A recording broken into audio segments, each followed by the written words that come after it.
Dans cette vidéo, je vais te révéler un code de triche pour booster tes rendements en crypto. Beaucoup d'investisseurs crypto connaissent le staking classique, qui est le fait de bloquer ces cryptos sur une blockchain en échange de récompenses crypto. Tu vois, ça permet de valider en fait le réseau, le staking, et derrière tu perçois des récompenses en crypto. Tu peux avoir des rendements aux alentours de 3, 4, 5, 6%. Mais tout le monde ne connaît pas la version améliorée, la version boostée du staking qui s'appelle le liquid staking. Et à la fin de cette vidéo, tu sauras comment booster tes rendements grâce au liquid staking. Donc je t'invite à la regarder jusqu'au bout. Juste avant, je t'invite à mettre un pouce pour me soutenir, pour me montrer que ce genre de sujet très concret t'intéresse. Abonne-toi également à la chaîne si c'est pas déjà fait. J'ai plein de vidéos sur l'investissement crypto. Si tu veux construire ta liberté financière de façon concrète, pragmatique, rationnelle, tu vois, sans promesses de gains mirobolants, sans bullshit, c'est là que ça se passe. Et si tu veux aller plus loin, une fois que tu auras regardé cette vidéo, tu as des liens en description qui devraient t'aider, notamment une petite checklist offerte sur les différentes façons de gagner de l'argent grâce à la crypto. Dernière chose, je ne suis pas conseiller en investissement. Cette vidéo est faite à des fins pédagogiques, éducatives. Fais tes propres recherches, forme-toi, prends tes propres décisions. Tout investissement comporte des risques, notamment en crypto. C'est extrêmement volatile. Donc tu peux perdre tout ton argent si tu fais n'importe quoi. Donc investis si tu veux investir qu'une part de ton capital que tu es prêt à perdre. C'est ultra important. Ne prends rien pour argent comptant. Prends tes décisions, sois responsable. C'est essentiel si tu veux pas faire n'importe quoi. Ceci étant dit, alors c'est quoi le liquid staking? En fait, quand tu fais du liquid staking, c'est comme si tu stakais ta crypto ou tes cryptos. Et derrière, en fait, tu reçois un token en échange que tu vas pouvoir utiliser. C'est-à-dire que quand tu fais du staking classique, ta crypto, elle est bloquée. Tu peux pas, tu vois, pendant un certain laps de temps, tu peux pas l'utiliser tout de suite. Là, quand tu fais du liquid staking, tu fais travailler ta crypto, mais tu peux quand même l'utiliser derrière. Pas exactement cette crypto, mais une autre. Je vais t'expliquer ça. En fait, quand par exemple, imaginons que tu es du Solana. Tu as envie de faire du liquid staking, en fait, tu vas aller sur une plateforme comme Jupiter et tu vas swapper ton Solana contre ce qu'on appelle du Jupsol ou du JITOSOL. Il y a plusieurs tokens qui permettent de faire du liquid staking. Et en fait, par exemple, le Jupsol, c'est un token dérivé, tu vois, du Solana qui est liquide, c'est-à-dire que tu peux l'utiliser ailleurs. Pendant que ton Solana travaille d'une certaine manière, ton Solana original travaille, tu génères des rewards et la valeur, si tu veux, du Jupsol augmente au fur et à mesure du temps. Donc tu vois, c'est complètement différent du staking classique. C'est un peu comme avoir le beurre et l'argent du beurre. Donc c'est ça le staking. C'est pas le liquid staking. Le mot liquid, c'est parce que c'est ton token, tout est liquide. Tu peux utiliser ta crypto alors que tu es en train de staker en même temps. Tu vois, c'est un peu particulier. La différence avec le staking classique, donc c'est que le staking classique, tes cryptos sont bloqués pendant un certain laps de temps, tu touches des rewards, des récompenses, mais tu peux vraiment rien faire d'autre pendant ce temps. Tu as des périodes de blocage qui sont parfois longues, parfois tu as des périodes du style 21 jours, tu vois, ce qui est énorme. Donc quand c'est ultra volatile et que tu veux soit récupérer, revendre ta crypto ou quoi, tu peux pas, t'es bloqué. Et le liquid staking, en fait, tes cryptos, elles génèrent des rewards, des récompenses, mais tu gardes un token qui est utilisable immédiatement. Donc, par exemple, le Jupsol. Donc, ton Solana, tu le files à la plateforme Jupiter qui le fait travailler, mais toi, tu as un Jupsol que tu peux utiliser à droite à gauche. Donc, t'as pas de période de blocage, tu peux swap vraiment ton token dérivé, ton Jupsol, ton JITOSOL, il y a d'autres blockchains aussi évidemment, mais quand tu veux. Et tu peux notamment utiliser ce token dans d'autres stratégies DeFi, on va en parler dans un instant. Et là, les avantages du liquid staking, ils sont nombreux, hein, c'est-à-dire que tu as une double possibilité au niveau de ton capital, tu as une double utilité, tu vois, tu le stakes et tu peux faire autre chose avec, c'est ultra flexible, t'as pas de blocage, ce qui est quand même vachement cool, et les rendements, en fait, tu perçois le même type de rendement que sur du staking classique, mais tu peux booster tes rendements parce que derrière, ce token dérivé, tu peux en faire tout un tas de choses. Donc, je vais rentrer dans les détails. Comment déjà faire du liquid staking? C'est très simple. En fait, il suffit de swapper ta crypto. Tu vois, c'est ce que j'évoquais précédemment. Si tu as du Solana, tu vas sur Jupiter, tu vois, qui est un agrégateur, un DEX sur Solana. Tu vas swapper ton Solana de façon très classique contre du Jupsol ou alors du JITOSOL. T'en as d'autres. T'as du MSOL aussi. T'as différentes cryptos qui permettent de faire du liquid staking. Et une fois que tu as swappé, c'est tout, c'est fait.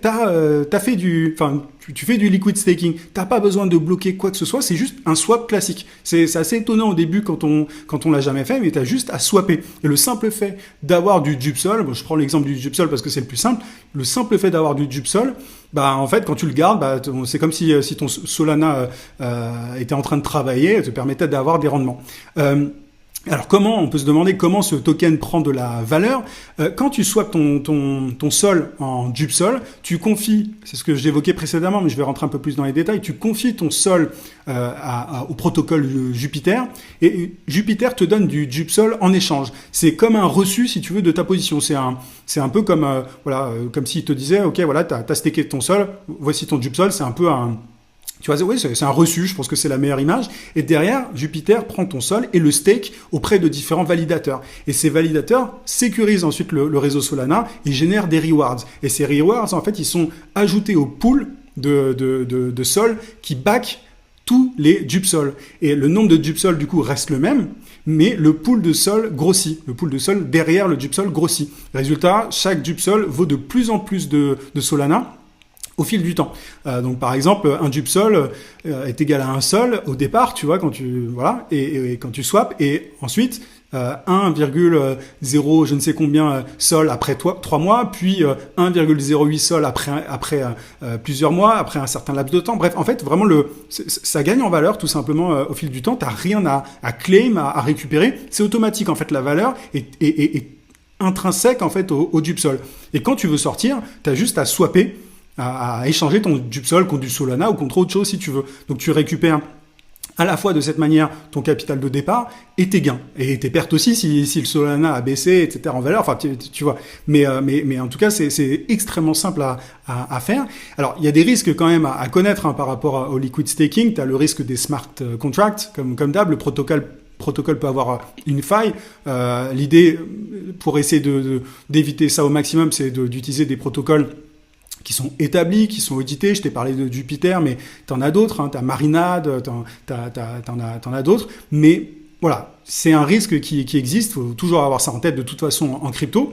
T'as aussi le risque de dépeg, le fait que le token dérivé, en fait, il peut temporairement valoir moins que l'actif sous-jacent. Ça peut arriver. Par exemple, en période de panique, ton dupsol ou autre peut légèrement dépeg par rapport au Solana, et généralement c'est temporaire si le protocole est solide, d'où l'importance de choisir vraiment un protocole qui sort pas de nulle part. Tu as aussi le risque de slashing. Bon, c'est rare, hein. Si le validateur fait mal son travail, tu as une partie des fonds qui peut être pénalisée, mais les gros protocoles diversifient en général sur plusieurs validateurs, donc pour limiter ce risque. Et l'idée, c'est dans l'idéal de ne pas mettre 100% de ses cryptos en liquid staking. Voilà, faut pas faire n'importe quoi, faut pas tout miser sur liquid staking parce qu'il y a quand même toujours une part de risque. L'idée, c'est de garder une partie en staking classique ou en wallet, tu vois, mais ne mets pas tout, enfin ne convertis pas tout ton Solana par exemple en dupsol. Garde du Solana sur un portefeuille, une autre part de ton Solana qui est staké de façon classique sur ton wallet, peu importe, Phantom ou autre par exemple, et tu as une autre partie qui est swappée en dupsol, mais ne mise pas tout sur le liquid staking parce qu'on sait jamais. Et en fait, tu peux combiner avec d'autres stratégies. Le liquid staking, comme je l'évoquais précédemment, le vrai pouvoir du liquid staking, c'est de l'utiliser comme base pour d'autres stratégies. Par exemple, tu peux faire du lending avec ton token dérivé, c'est-à-dire que par exemple ton dupsol, tu peux le déposer sur une plateforme comme Camino et derrière tu vas toucher des intérêts en plus des rewards du staking. Donc tu as un double rendement. C'est-à-dire que en plus de la valeur que prend le dupsol grâce au staking des Solana, si tu prêtes ton dupsol, tu vas percevoir des intérêts. Donc des intérêts sur les intérêts. Une autre stratégie que tu peux appliquer, c'est d'emprunter. Tu peux tout à fait utiliser ton dupsol comme garantie. Tu le déposes, tu vois, en collatéral, et tu peux emprunter des USDC. Et derrière, tu peux, par exemple, et tu peux tout à fait faire du yield farming sur ces USDC. Donc, tu as un triple rendement parce que tu as un rendement grâce au dupsol qui prend de la valeur, donc au liquid staking. Derrière, tu as un rendement parce que tu as prêté ton dupsol, donc tu as un rendement sur ce prêt, et derrière, si tu récupères de l'USDC et que tu fais du yield farming sur cette USDC, tu as encore des rendements. Donc tu as un triple rendement avec une seule crypto. Et donc la troisième stratégie, c'est ce que je venais d'évoquer, c'est que tu peux tout à fait faire du yield farming, et tu as des DEX qui proposent des pools avec des tokens en liquid staking. C'est-à-dire que tu as des pools pour faire du yield farming en dupsol et Solana.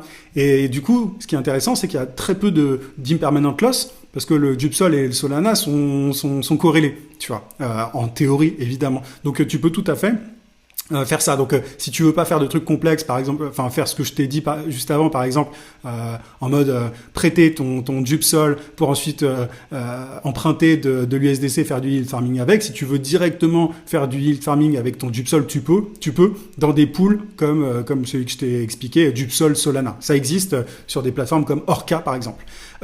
Maintenant, plus tu empiles les stratégies, il faut quand même être conscient de ça, plus tu empiles les risques d'une certaine manière. Il faut faire attention à sa LTV.